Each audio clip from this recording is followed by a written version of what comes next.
how is it that Trump, someone who has never occupied a public office before, leads in the Republican polls? Thank you. Well, I kind of just think that people, like what he says. Like, like the stuff like, his anti-political correctness. Like, I think people actually like it because he's a Washington outsider. Because, like, they think, like, the people in Washington haven't really been living up to, like, their promises. So they think that, like, someone, like, outside of Washington, like, isn't, like, a part of that, like, Washington machine, like, so to say. And, like, I'd actually kind of, like, agree with that. But not necessarily, like, for someone to have no experience at all. But still, I think, like, that's, like, a part of, like, his big appeal, actually, that, like, like he wasn't like he's not a politician. Like he actually like means what he says and like he'll do it.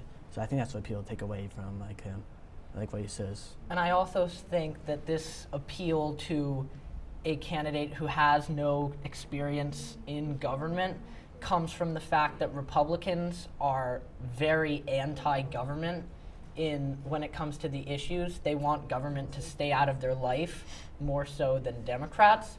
So I think it's really no surprise that candidates who have little experience in Washington are doing so well in the Republican field because they don't have a trust for government, especially with our current president, who they really have no liking for at all. Yeah. Ted Cruz certainly proves that he's not necessarily the most experienced senator. He hasn't actually done anything significant in terms of legislation. Well, hang on. He's been more of a ideologue, and he's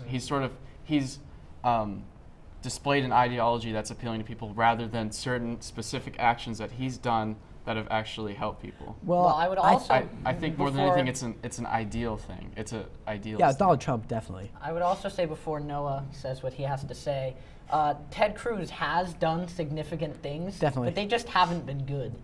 Okay, well, when the government shutdown happened, that was really led by Ted Cruz. Well, that's what I'm saying. It's sort of like an anti-doing and that something. cost the government millions of dollars. So how much does Obamacare cost, like Americans? Actually, the government, but it just hasn't been beneficial to the American public. Well, I think like people like when someone takes a stand.